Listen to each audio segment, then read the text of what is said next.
Sejam muito bem-vindos ao nosso canal de Direito Administrativo. Sou Gabriel Almeida. Hoje iremos conversar um pouco sobre regime jurídico administrativo. Regime jurídico administrativo é um assunto base para o estudo de todo o direito administrativo. Se eu dissesse a você que o direito administrativo é como se fosse uma casa, composta por quartos, por cozinha, por sala, diria também que o regime jurídico administrativo é a base, é a fundação dessa casa. Veja bem, o regime jurídico administrativo é o conjunto de princípios que norteia, que orienta toda a atuação da administração pública.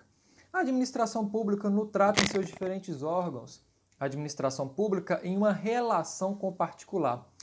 Toda atuação administrativa se pauta por princípios, e o conjunto desses princípios é o que forma o regime jurídico administrativo. Saber o regime jurídico administrativo te auxilia a raciocinar, a pensar todo o direito administrativo em seus diferentes assuntos, licitações, ato administrativo, serviço público. Tudo isso passa por uma análise inicial do regime jurídico administrativo, por uma análise dos princípios que norteiam a atuação da administração pública. Dois princípios se destacam e muito, e é o que nós vamos aqui conversar nesse vídeo. O princípio da supremacia do interesse público, o princípio da indisponibilidade do interesse público. Vamos com calma. A supremacia do interesse público, como o próprio nome sugere, diz respeito ao seguinte: o interesse público, o interesse da população é superior, é supremo em relação ao interesse particular. Eu vou te dar um exemplo. Pense que o município de Salvador ele quer construir um colégio público em uma certa localidade, um certo bairro aqui da capital. Veja bem, nesse local existe um imóvel que pertence a seu João, pertence a um particular. Eu te pergunto, o que é mais importante? Que seu João tenha um imóvel ou que exista um colégio em um bairro para atender a toda aquela coletividade, para atender a toda aquela população? Evidentemente que a presença do colégio ele é mais importante para atender a necessidade de todos do que o imóvel específico para atender a necessidade de seu João. Por conta disso, o Estado pode, por exemplo, se valer de um instituto chamado desapropriação para, mediante um pagamento de uma indenização prévia, justa e em dinheiro a seu João, o Estado poderá fazer com que seu João venha sair daquela localidade para lá construir um colégio público. Seu João vai ficar desamparado? Não, ele vai ganhar uma indenização justa, uma indenização prévia ao ato da desapropriação, uma indenização em dinheiro. Certo? Isso por quê? Porque o interesse público, o interesse de todos é superior ao interesse privado. Maiores detalhes sobre a desapropriação a gente vai ver mais na frente em um outro vídeo, uma outra situação. O que eu quero que vocês entendam é que existe o interesse público, o interesse de todos, e esse interesse é superior ao interesse privado.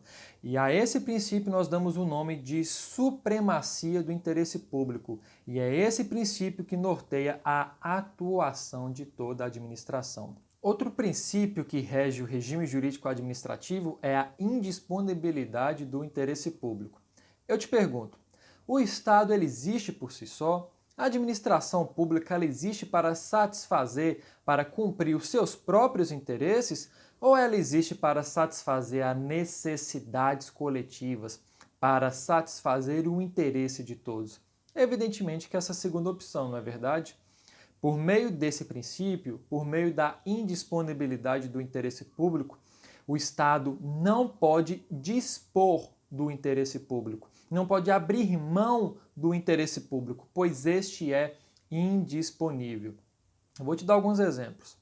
Quando o Estado ele faz uma licitação, ele busca contratar uma obra ou um serviço para satisfazer uma necessidade coletiva.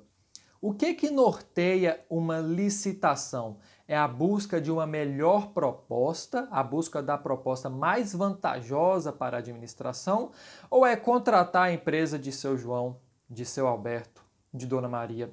Evidentemente que é a primeira opção, não é verdade? Pois bem, o Estado ele usa uma licitação para satisfazer o interesse público, para contratar uma obra ou um serviço que atenda à população, e não para contratar a empresa de A, B ou C. O interesse é de todos, O interesse não é do prefeito, não é do governador, não é do ministro, não é do presidente.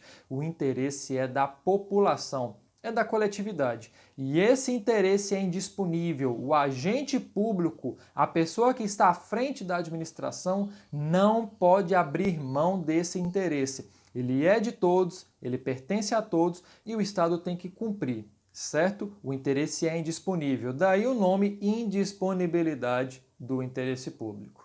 E são apenas esses dois princípios que compõem o regime jurídico administrativo? Não. Temos vários outros princípios que também compõem a matéria, mas isso será estudado em nosso módulo, no módulo que estamos organizando sobre regime jurídico administrativo. Se você gostou desse vídeo, dê um like, se inscreva em nosso canal e fique atento aos módulos que serão lançados sobre regime jurídico administrativo e outros assuntos que certamente cairão em seu edital. Sou Gabriel Almeida, seu professor de Direito Administrativo.